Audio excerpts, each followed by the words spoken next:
Hey everyone, this is Jen, and I'm gonna do a new thing called BPD Shorts, and I'm gonna do a quick fire 5-minute video or less and give you some tips on how to combat your maladaptive BPD behaviors. Let's go.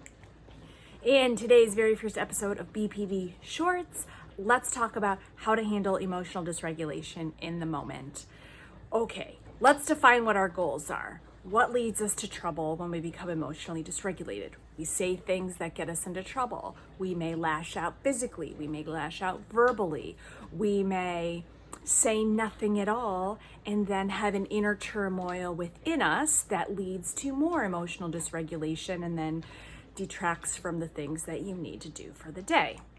So when we're talking about how to handle emotional dysregulation effectively, you'll need to come up with what your goals are so that you can go about them. You can't correct a behavior if you don't know what your goals are or what you're trying to correct.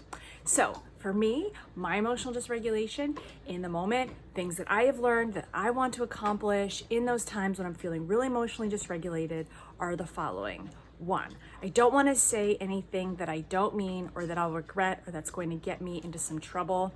That's really not worth it. 2, I try to ask myself, is this worth the fight that I'm about to start? Okay. 3, I think about not jumping to a conclusion or making an assertion when I don't have all the facts. So that's a check the facts type of situation. And finally, I want to keep my emotional calm and baseline so that I feel confident, stand up for myself, feel masterful, but also don't let some person or situation take advantage of me. So how do we do these things? Yesterday at around 9:30 p.m., I was out walking my dog, ran into my neighbor. We did a quick loop around the building. I was coming back in, and our buildings are in a key fob system. And so we have these 2 front door areas. There's the main doors, and then there's a little alcove where you can either be buzzed in or there's a call box. And then there's the main doors that after you do the buzz, you can be let in. And as we were rounding the corner, we saw a younger couple, and we were just taking our time, like having a nice time. And we saw a younger couple coming, pretty quick paced, like very fast. They were walking. He had a lot of bags. They weren't like holding hands, but I don't know. The situation looked fast and tense, right? So I picked up on this right away. So we're going into the building and we're winding our way up the sidewalk. And the space between this couple and me and my friend was getting smaller and smaller and smaller. And it was beginning to make me feel really uncomfortable. Not only because, not only because you respect people's personal space during normal times, but also there's COVID. And so just, most people, I think at this point, tend to just give people a little bit extra physical space. So I'm at the alcove doors and my friend is at the call box area about to swipe her fob. And suddenly this motherfucker is like literally right behind me. And in the moment, I want to turn around and be like, hey, you want to hop on my shoulders? It'd probably be quicker. I mean, I could literally feel his breath on me, okay? He was like 6 inches behind me. And I've got my dog here, right? And so again, we're in these 2 double doors. And so my friend's looking for her fob and he's like, oh, did you not have a fob? Do you not have a fob? Okay, I have a fob. So then he starts to move past me. So again, this is a small area. He starts to move past me and he starts to go for like the key fob entrance. And so my dog's standing there and she's like, oh, hey, what's up? And he's like, can I get by? Can I get by?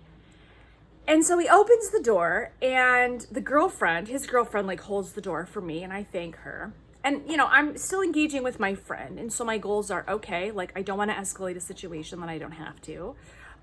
Quickly in that moment, I'm identifying why I'm uncomfortable. And I'm uncomfortable because I don't like motherfuckers all up in my space. And I don't even think that's a borderline thing. I think that's just a human thing, right? Like give people their space. And him and his girlfriend, they're like hurrying along and they either like went down a hallway or they got on an elevator.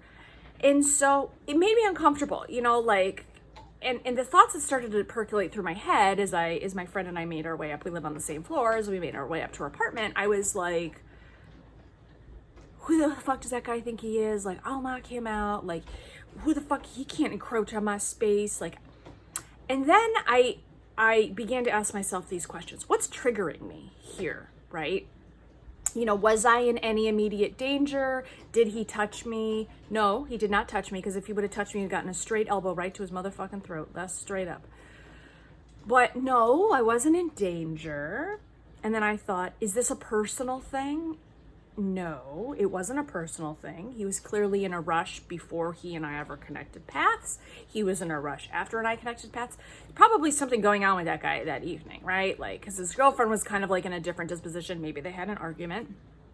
I asked myself, you know, what could I have done differently in that situation? Well, okay, I could have said, hey, can you back the fuck up, right? Can I have some space?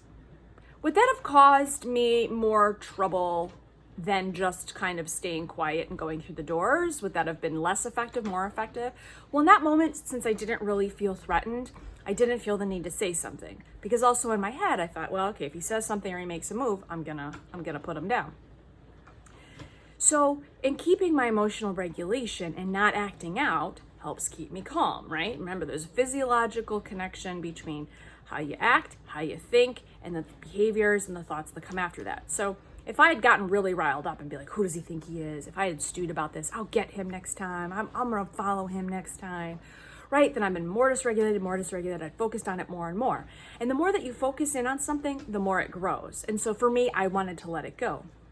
So in keeping my emotional regulation and thinking back to those 4 goals that I identified earlier, I identified, okay, what's going on in the situation? Am I really endangered? Is it worth me getting in a bad mood? Is it worth me having a bad evening? Is it worth me causing my friend stress or my dog stress? No. What I did is I went inside and I distracted myself with a TV show, okay? And this is how I kept my emotional regulation in check without letting it become dysregulated. This has been a BPD Woman BPD short talking about how to keep your regulation in the moment. Talk to you soon.